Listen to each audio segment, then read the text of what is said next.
Mengapa terlihat kita ini sangat negatif pada kebijakan kelolaan asing terhadap sumber daya alam Indonesia? Karena bagi kita kaum Sontoloyo, tindakan pengerukan sumber daya alam Indonesia tersebut adalah invader atau penyerangan penaklukan terhadap aset yang tidak setimpal kalau dihitung dengan nilai komersial dagangan biasa yang saat ini negara peroleh. Alias kita menganggap kebijakan pro asing mengeruk sumber daya alam Indonesia yang mentah atau bahan tambang yang juga mengendalikan smelter dengan proteksi tidak boleh ekspor karena harus disetor ke smelter adalah nation threat atau ancaman bagi negara, adalah kebijakan yang tidak pro rakyat. Kalau kebijakan itu pro rakyat, buatlah pasal boleh ekspor kalau harga internasional lebih baik dari harga lokal. Jadi penambang hanya menjual ke pembeli dengan harga yang terbaik. Yang berikutnya adalah cara pengelolaan keuangan negara yang selalu berbasis hutang, dimana kalau dilihat siapapun yang menjabat terutama sejak IMF masuk ke Indonesia tahun 1998 sampai saat ini, Indonesia menjadi sumber income IMF dan World Bank yang setia menghutang kepada mereka. Juga hutangan dalam bentuk lain termasuk yang baru dikemas dengan nama SWF atau Sovereign Wealth Fund yang berbeda sangat jauh dengan SWF-nya MMT atau Modern Monetary Theory yang tidak berbasis hutang. Apapun strateginya untuk menutupi bolong APBN dan proyek negara, semua pakai hutang. Itulah yang oleh kaum Sontoloyo dipertanyakan. Karena kaum Sontoloyo ini anti hutang. Dua hal yang selalu kita tekankan karena hutang adalah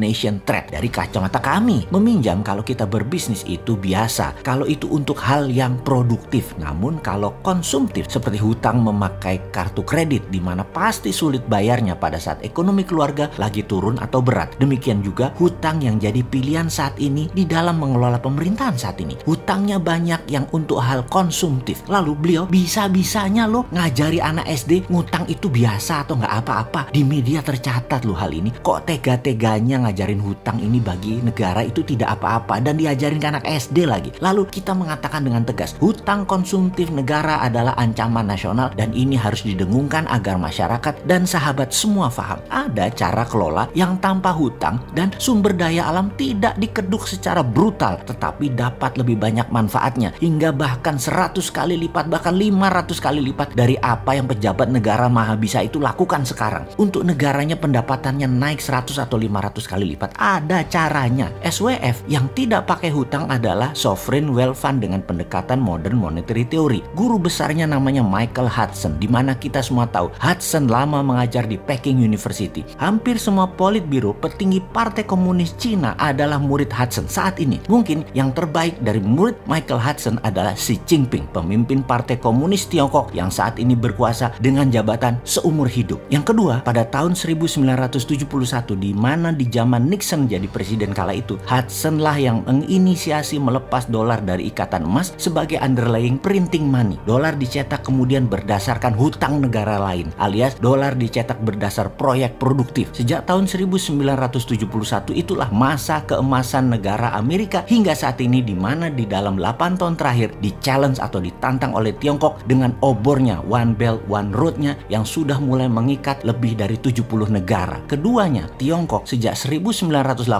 dan Amerika sejak tahun 1971 secara prinsip dasar menggunakan hal yang sama, yaitu menggunakan MMT sebagai basis keuangan negaranya. Inilah yang menjadi tantangan karena pejabat sejak IMF tahun 1998 menancapkan kuku di Indonesia sudah terdoktrin untuk Indonesia menjadi good follower dan semua hal yang berhubungan dengan keuangan harus pakai IMF dan World Bank. Inilah yang menjadi tantangan bahwa untuk maju dengan konsep MMT memerlukan strategi yang tidak mulus karena ada penentang yang sangat loyal dengan IMF dan World Bank, ditambah pola pikir bahwa berhutang itu tidak apa-apa dan bahkan harus dan satu-satunya hutang itu. Kalau tidak, pejabat nomor 1 negara ini akan diimpeach karena keuangan negara bermasalah. Itu hanya ditakut-takuti. Tidak benar itu sesungguhnya. Kemudian diprovokasi bahwa cetak uang akan membuat negara hyperinflasi. Kemudian Bosman sebagai salah satu orang yang mempromosikan printing money, karakternya diasasin, dibunuh dengan buzzer. Dianggap sarannya yang menggunakan MMT dengan printing money adalah mau menjatuhkan pemimpin negara tertinggi saat ini. Itu salah besar dan itu fitnah. Jawa Timuran saya keluar pol. Kalau beginian buat pejabat yang pakai buzzer buat amankan posisinya, bener deh. Bawaannya pengen nantang Caro aja. Wis Reneo sambil taruh celurit di depan. Kita Caro. Tapi enggak lah. Kita kan bukan pemaksa kehendak, penghardik kasar. Bukan. Kita hanya bawa itu Hal itu semua hanya bawaan diri karena budaya adat Jawa Timuran. Dulu kalau harga diri tersentuh di kampung saya ya sering terjadi caro, tapi tidak sekarang. Kalau sekarang perangnya lewat sosmed, kalau ditantang beneran gak ada nyalinya anak muda itu sekarang. Oke, sekarang kita gunakan cara baru yang lebih kekinian. Kita gunakan perang udara, kita gunakan knowledge, kita gunakan buku, kita gunakan informasi. Dan saya sendirian melawan buzzer berbayar yang telah berhasil menjatuhkan nama Bosman dengan banyak jurus. Dan buktinya akhirnya banyak follower pemimpin tertinggi terpengaruh dan menjadi hater Bosman. Wah, cocok Iki. Jadi begitu ada hater dan buzzer jagain kita 24 jam, kita sekarang tahu kita diperhitungkan. Seru Iki.